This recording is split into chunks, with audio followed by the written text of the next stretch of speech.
Hello, YouTube, and welcome to Happy Hour.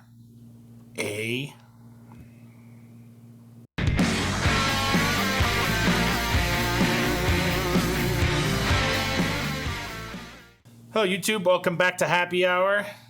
Today is my first Canadian whiskey review.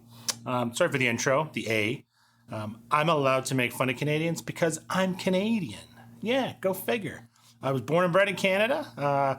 I do live in Chicago now and have for the last 15 or 16 years, but I am a Canuck and I'm proud to be a Canuck. But oddly enough, I've never reviewed a Canadian whiskey. Growing up in Canada until my, late 20s, I guess. Yeah, late 20s-ish, give or take. I wasn't really a whiskey sipper. I guess I started getting into whiskey. Scotch is really more in particular. Irishes and Scotches kind of later in my probably later 20s. The first, really kind of jumped in both feet with Redbreast, and I think Longmorn 16 was the first Scotch I ever bought, believe it or not, and I kind of dove in, but never really kind of got into sipping whiskeys, Canadian whiskeys. When I was younger, and we used to go out and get a little, buzzed or hammered, I guess, basically.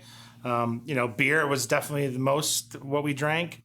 But we would mix once in a while, and like Wiser's and Coke was a big one. So Wiser's whiskey is pretty popular, and of course Crown Royal. But Crown Royal, even the basic Crown Royal, was a little bit too heavy for my budget. Being as a 19, 20-year-old, some of the cheap Wiser's and Gingers could kind of get that going, or Canadian Club or Canadian Mist. So Canadian whiskey doesn't really, I think historically doesn't really get a good rap for being a kind of a sipping whiskey historically.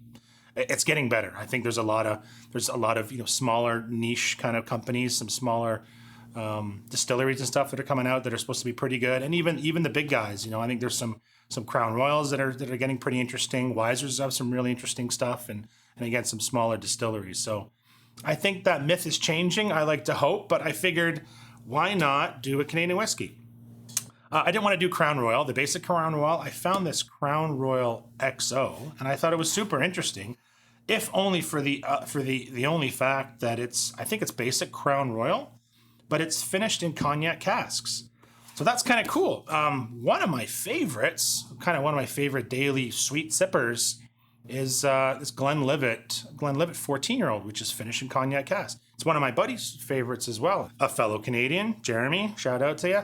But we both love the Glenlivet 14-year-old, specifically because it's finished in cognac cask. It has a really, really sweet, just easy drinking, delicious yumminess to it. So I saw the Crown Royal. I'm like, I got to do a Canadian whiskey. I should do a Canadian whiskey. And I saw Crown Royal XO finished in cognac cask. And I was like, hey, perfect. Let's do it. So let's open her up and see what we got. I have opened it, actually. I bought this yesterday. I think I bought it yesterday. And I did crack it, and I had a half of a dram. You could see there's barely, I don't even know if I had it. I had like 3 sips. I was just really more curious than anything. So not enough to probably judge it, but enough to make sure that it wasn't utter garbage. Not that I thought it was going to be utter garbage. But yeah, so Canadian, so it's 40%, of course. I don't know. There might be some Crown Royals that they bottle more than that, but Crown Royal is a huge company. It's mostly marketed to the mixing crowd, I would think. There's some higher end stuff. I think I saw a bottle that was like $120, so I don't think you're mixing that with anything unless you're a lunatic. But yeah, it's 40% alcohol. It's our kind of it's a go-to. It's a go-to Canadian whiskey, but XO, so finished in cognac casks. So I thought that was pretty intriguing. Let's see. Oh, you know what? It's got that kind of, I don't know if it's just light, but I remember the Glenlivet cognac cask too, having this kind of almost pear-like glow to it. I don't know if that's the cognac or just, like I said, this light. But anyways, let's give it a sniff. Yeah, okay. Well, yeah, it smells, I don't know, that confused me. I don't know what the hell I smelled there for a second. Okay, so I actually get a little bit of the cognac, a similarity to the Glenlivet. It took me a couple of sniffs there because I can smell the cognac, but this is obviously pretty heavily grained whiskey, right? And I think Crown Royal, I did zero research. Pretty shitty when I'm from the country. I think I know a little bit more about Crown Royal, but Canadian whiskey, I think in general, is generally high rye whiskey, right? I would think this is probably pretty high in the rye side of things. We tend to like our rye up there by. So, you know, I could smell the grains. I could smell the rye, I think. But I can smell the cognac, which I kind of like. So it's kind of like a rye with it's like a cognac finished rye.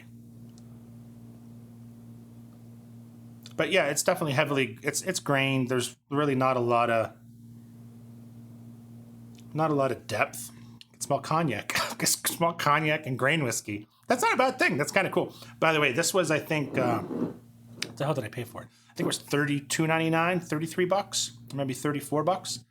So it's not really cheap. It's not really cheap, but it's not a ton of money. You know, 40% kind of blows, but $34. Let's give it a taste, and we'll judge it.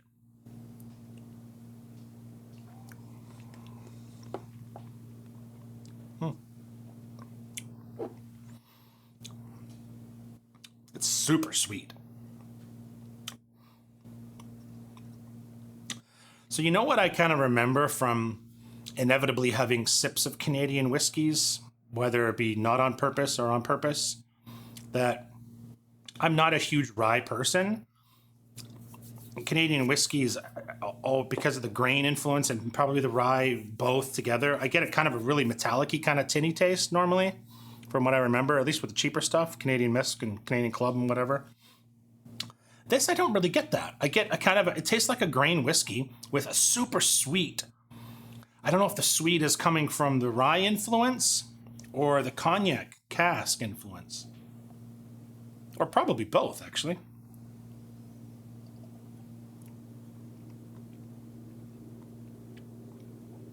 You know, it's actually pretty good. It really does actually kind of remind me of that Glenlivet 14. I'm not comparing them to. The Glenlivet 14 is considerably better, in my opinion. But I really get that kind of grapey cognac, and this might even be sweeter. I don't know. I don't have any of that Glenlivet 14 to compare it with, but...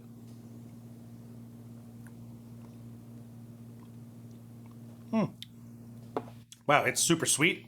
I'm not even going to add water. It doesn't need it. It's... The finish... Yeah, see, okay, there I got a little bit of that kind of tinniness that I vaguely remember from Canadian whiskeys. It's not bad, though. It's not as bad as I remember, or probably in other cheaper ones, but it's pretty good. I kind of like it. You know, as just to sit around, not a lot of complexity going on other than the kind of the cognac. I can taste a little bit of the rye, some sweetness with grain whiskey. I think this is also supposed to be, if I remember correctly, this is supposed to be like 50 different barrels or whatever types of their best whiskeys, or some of their best whiskeys blended together. I don't know. Yeah, I could be talking out of my ass, but I kind of vaguely remember reading that somewhere. But it's obviously a high, you know, a blended whiskey. I honestly wouldn't be surprised if it's their standard Crown Royal, you know, the purple bag Crown Royal, that they just finish off in cognac casks. But either way, I kind of like it. It's pretty good. I'm glad I got this, because I like the cognac cask influence side of things. I think it adds just a little bit of extra uniqueness that makes it something that I think I could enjoy. I probably should have bought a bottle of regular Crown Royal too, just to do a direct comparison, because it's been friggin' years since I've just tasted that stuff, other than, like, I don't even know if I've had a Crown and Coke in probably a decade, let alone tasted Crown Royal. But yeah, I think this is okay. As a Canuck, I approve. It'll certainly get the job done by the end of the night. If you polish this thereby off, it'll, out in the back 40, it'll certainly kick the whiskers off you. You'll have a good night.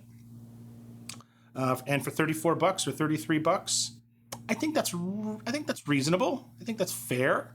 I don't know what regular Crown Royal goes for.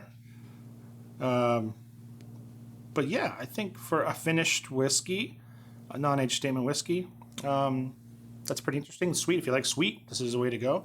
I think it's pretty good. I would probably give this, I'm going to give it a 7. No, you know what? I'm going to give it a 7.5, just because that extra half a point I'm going to give because it's Canadian. And I'm Canadian, so I'm biased. I'm going to give it a 7.5 out of 10. I think it's certainly decent. If you like sweet whiskeys, for 30 bucks, for 30, sub 35 bucks, I think it's certainly worth trying, especially if you're a bourbon and a Scotch guy and, you know, you don't venture out too much in the Canadian whiskey side of things, which I get. It's certainly worth having a bottle and giving it a whirl. You never know. So that's my review. Thanks for watching Happy Hour. I'm going to have the rest of this and maybe another one as well, and maybe another one after that. We'll see. It's the weekend. Thanks for watching Happy Hour. Take care. See ya.